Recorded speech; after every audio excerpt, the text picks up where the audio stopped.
Thank you. Thank you.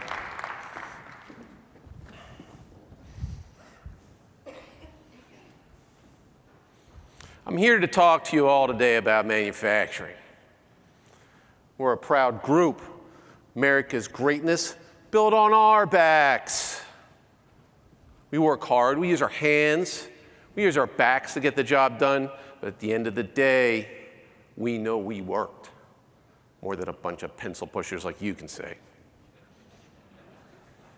Manufacturing is a good, honest living. Well, that's something my dad might have said if he was up on the stage talking to you all today.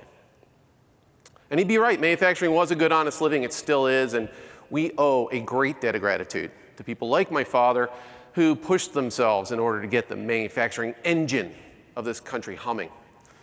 But there's another side to manufacturing. The reason why my father and many like him wanted a different life, an easier life, a better life for me and many of our generation. It's because manufacturing was often cold, dirty, hard manual labor. And why would you want your kid to follow in those footsteps if they didn't have to? Well, thankfully, many of us did not heed our father's advice. We went into manufacturing because we found it to be a passion.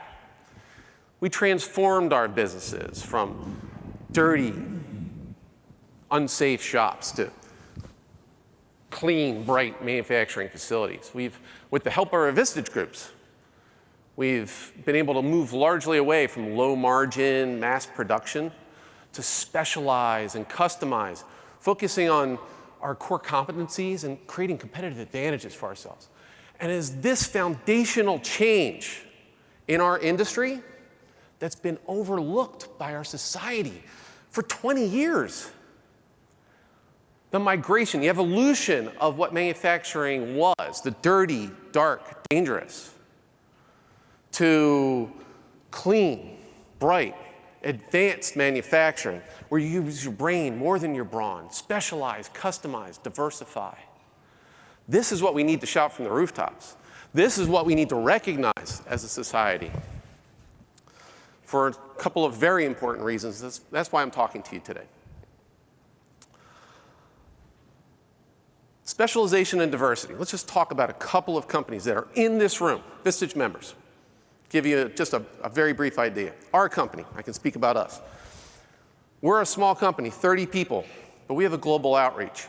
We're currently working on a product that deals with brain aneurysms.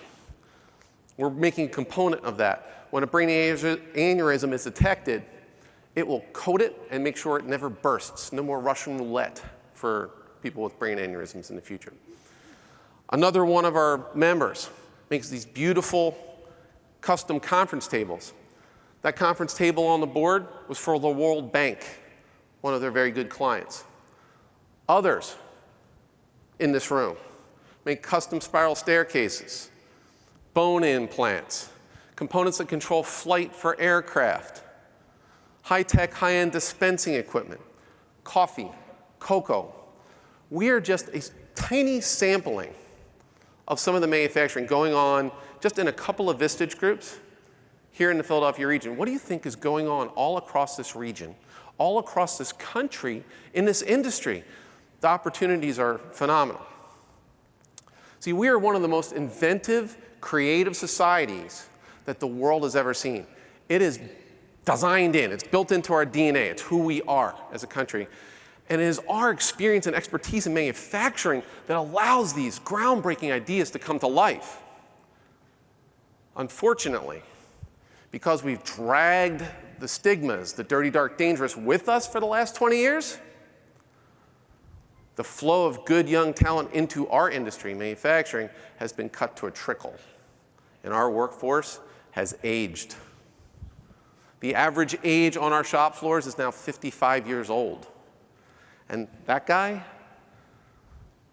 experience has been earned. It takes years, sometimes a decade or more, to know what he knows. And because the flow of good young people into our businesses, into our industry itself, has been slowed, cut to the trickle, he is now teaching to an empty classroom.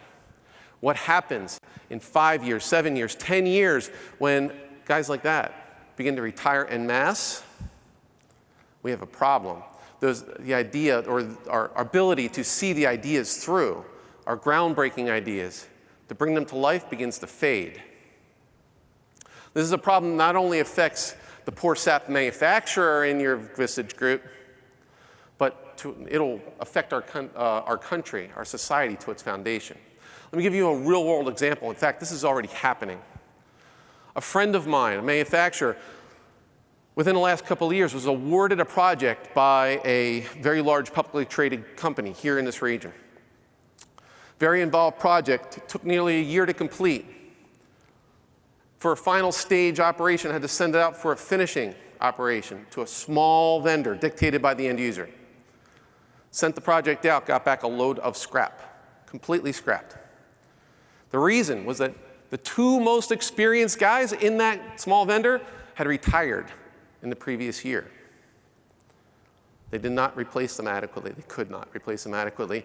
The loss, the hard cost, was in the hundreds of thousands of dollars, but the ripple effects were far, far more serious. See, this was a high-profile project for the end user. So they had to have layoffs. Purchase orders to service providers and tangential products to the project that was scrapped were canceled or pulled in. Since this was a regional project, I'll bet you some of you sitting in this room today had a purchase order that was canceled on you because of this. And you had no idea that was because two guys in a tiny manufacturer retired the previous year. Now picture this happening thousands and thousands of times over the course of the next 10 to 15 years, and you get an idea of the situation we're in as a country. Just regionally here, we are pegged by government studies as one of the highest in manufacturing job density, means the number of manufacturing jobs per square mile. We're in the top 10 in the country. If we lose only a small percentage of those manufacturing jobs, and then on top of that, the non-manufacturing jobs that they connect to or they're touched by, it's going to be hard times. Falling real estate prices, eroding tax base, high unemployment. It's going to be a little ugly. But there is an opportunity. The sun comes out, right? There is an opportunity. It's not too late for us. It's an opportunity that's largely ignored by a lot of our school systems, and quite frankly, by us sitting here today. We need more good young people to enter our industry, to fill the gap that we have now, and begin to address the gap that we're going to have when the baby boomers begin to retire in earnest. Now, I don't want to make this sound like a duty, like we have to draft our kids to send them off into manufacturing to fight our battles, to wage war and save our way of life. No, this is really good stuff. We just don't look at it the right way anymore. The career pathways of college versus a trade, or in this case manufacturing, are no longer divergent. There's a blended path that allows for learning a job, earning good pay, and getting funding for higher education or accreditation, as far as a motivated employee wants to go. Let me give you another real-life story. There's a young man in our company named Andrew. Andrew is 26 years old, very smart. His senior year in high school, he was told by his guidance counselor that the only way he was ever going to get ahead was to get a 4-year college degree. Andrew listened. Went to 3 years, Penn State and Temple, 3.6 GPA, had to take out student loans to do so. After 3 years, being a smart guy, started looking at his prospects. 1, saw it was going to be difficult to get a job. 2, saw that his pay wasn't going to be very good if he did. So he felt disenchanted and sold a bill of goods. He left school before he graduated, went back to work, eventually found our company. Andrew is now, by all of our accounts, doing great, right? He's making $55,000 a year after only working for us for a couple of years. Full benefits. He has potential to double what he's making over the course of the next 10 years. But for Andrew, that's not the best part. Speaking to a group of parents at a high school manufacturing event we had a few years ago, he was so animated about what he was doing, about telling his story. A parent, asked him, what do you like about what you do? He's like, you know, the money's great, but what I really love is that I'm so challenged, I learn something about myself every day.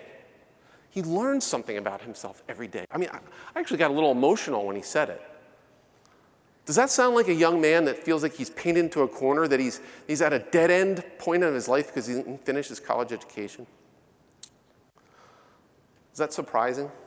Turns out Andrew's best friend at Temple finished his degree, same degree as Andrew was going for, got a job making half of what Andrew's making now, and is apprenticing to become a barber at his cousin's barber shop because he sees a lot more opportunity there than in his chosen field of study.